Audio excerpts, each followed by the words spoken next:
So again, I'll accept either of these, but this one's going to have resonance forms. Draw those. Organic chemistry is carbon-hydrogen-based compounds. The thing is, oxygen hates to form oxygen-oxygen links, but carbon loves to form carbon-carbon links. And so, since carbon loves to form chains of carbon atoms, the variety of compounds that you can have in organic chemistry is much richer than the variety of compounds you can have in inorganic. Inorganic is the rest of the periodic table.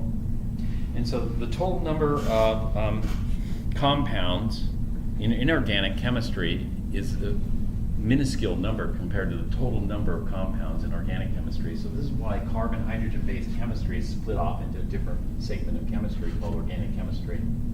Inorganic chemistry is everything else. But there are some carbon-containing compounds that are considered inorganic, like carbonates, carbon, cyanide, carbon monoxide, carbon dioxide. Those are considered inorganic rather than organic. It's more carbon-hydrogen-based. The simplest carbon-hydrogen-based compounds are the hydrocarbons. Hydro stands for hydrogen, and carbon is carbon. So carbons and hydrogen-containing compounds, of which there are different types. You have the alkanes, and the alkynes. Here we're only going to look at the alkanes. The alkanes are going to have all single bonds. There are going to be no double bonds.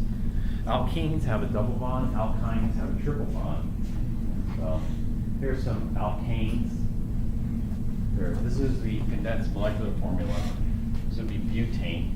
You see this chain of carbon atoms is no problem. If you tried to do this with oxygen, it wouldn't work.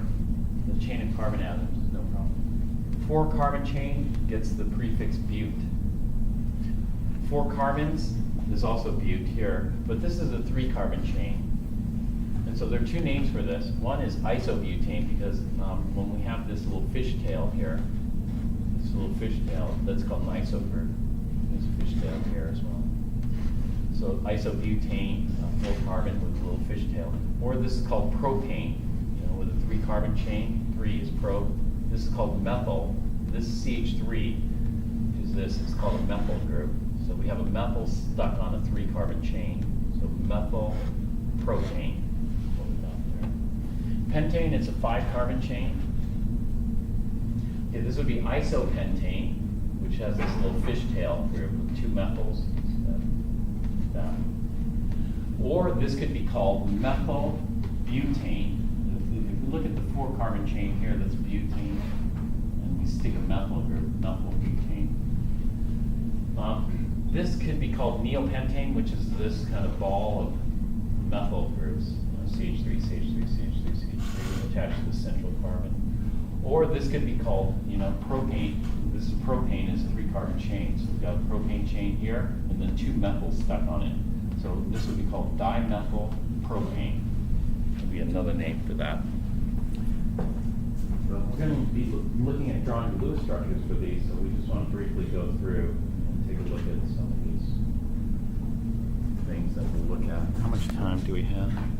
We're out of time, so I'm going to stop here.